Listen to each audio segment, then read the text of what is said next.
On vous annonce préfet du Grand Paris, on vous annonce à droite à gauche depuis des mois. Est-ce que vous partez bientôt, c'est prévu? On m'annonce partout depuis des mois. Vous attendez la réponse du Conseil des ministres. Mais Merci. je suis bien ici. Il est bien ici, mais il va devoir s'en aller. Le préfet de région Jean-François Carenco a été nommé ce matin au Conseil des ministres, préfet de Paris et d'Île-de-France, 4 ans après son arrivée à Lyon. Entreprise en difficulté, relogement de réfugiés, incident avec l'extrême droite, il a été en première ligne sur de nombreux dossiers. Mais ce qu'on retiendra avant tout, c'est un style toujours très direct. C'est un homme qui avait un langage parfois un peu fleuri et qui dénotait dans ce style habituellement enrobé des préfets et des membres du corps préfectoral d'une façon générale. Un style qui a visiblement plu, celui qui avait été nommé sous Sarkozy et promu sous la présidence d'Hollande. Il est d'autant plus important ce poste qu'il intervient à un moment où on est en train de faire le Grand Paris. Il fait partie de ceux, à côté de Gérard Collomb et de Michel Mercier, qui ont été capables de porter sur les fonds baptismaux la métropole. Et c'était un sujet qui était loin d'être évident au départ. Pour le remplacer, Michel Delpech, jusqu'ici préfet d'Aquitaine, l'ancien camarade de promotion à l'ENA de François Hollande, devrait prendre ses fonctions d'ici 15 jours. Trous dans les pavés, bitume fissuré et mobilier urbain obsolète, la rue Victor Hugo témoigne de plus en plus des ravages du temps.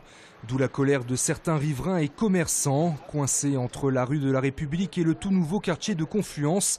Ils estiment être les grands oubliés du coup de jeune apporté à Lyon ces dernières années. Le chiffre d'affaires ne fait que baisser d'année en année. Et ça, c'est à cause de la fréquentation de la rue qui est moins jolie, qui est moins attractive. Le pire, c'est quand il pleut, où la rue devient véritable...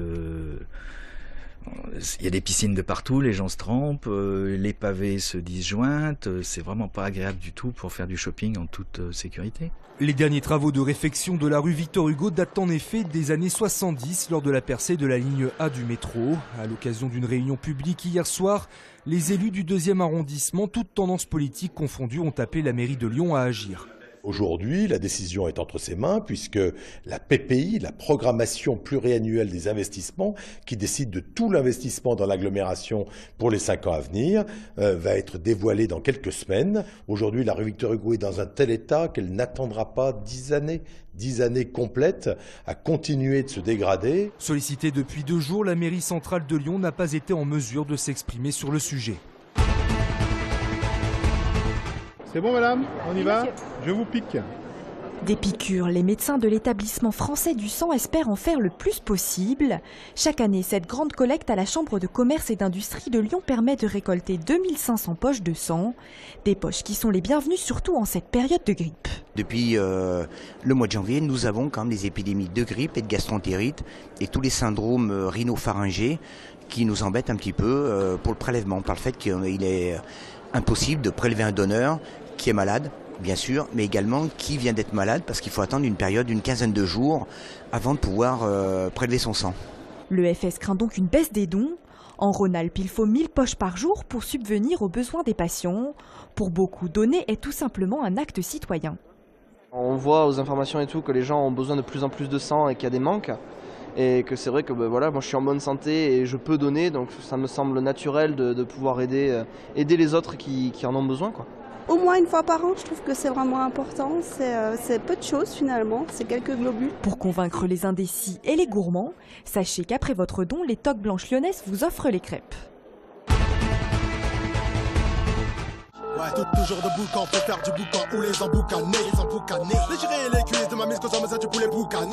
Bustaflex, demi-portion ou encore Fisto, parmi les têtes d'affiche du nouveau festival hip-hop du Ninkasi. Le Urban Week propose aussi du graffiti et de la danse. On va retrouver un petit peu toutes les esthétiques de la danse, le locking, le popping, le crump, mais aussi toutes les esthétiques musicales, c'est-à-dire le rap, le hip-hop. Et enfin, on va aussi bosser avec des collectifs locaux de graffiti. Le festival se déroule jusqu'à dimanche, principalement sur les 2 scènes du Ninkasi Gerland.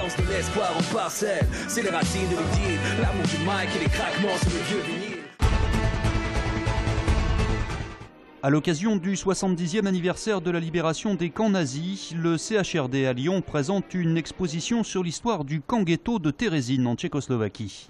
Le camp ghetto de Térésine a de ça de particulier qui va servir de camp vitrine pour le régime nazi, donc qui va privilégier la déportation dans ce camp de personnes importantes, de personnalités juives d'Allemagne notamment, mais aussi de Tchécoslovaquie, des personnalités dont on pourrait s'interroger sur la disparition. L'exposition présente les dessins d'Arthur Goldschmidt, un magistrat interné à Térésine.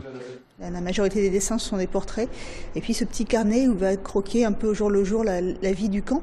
Et puis ce qui est très déroutant, ce sont ces très beaux paysages, ces arbres magnifiques qu'Arthur Goldschmidt dessine pour s'évader de ce camp. Et mon père a énormément dessiné pendant toute sa vie, et là il a simplement continué, si je puis dire, avec son crayon. Il avait un simple crayon, et d'ailleurs ce sont des carnets, ou alors des feuilles volantes. J'ai une espèce de relation presque coupable avec ces dessins que mon père a fait sous l'angoisse de la mort. Et moi, pendant ce temps-là, j'étais tranquille dans un internat en Haute-Savoie, vous voyez. Puisque le ciel est sans échelle, c'est le titre de cette exposition à voir jusqu'au 28 juin.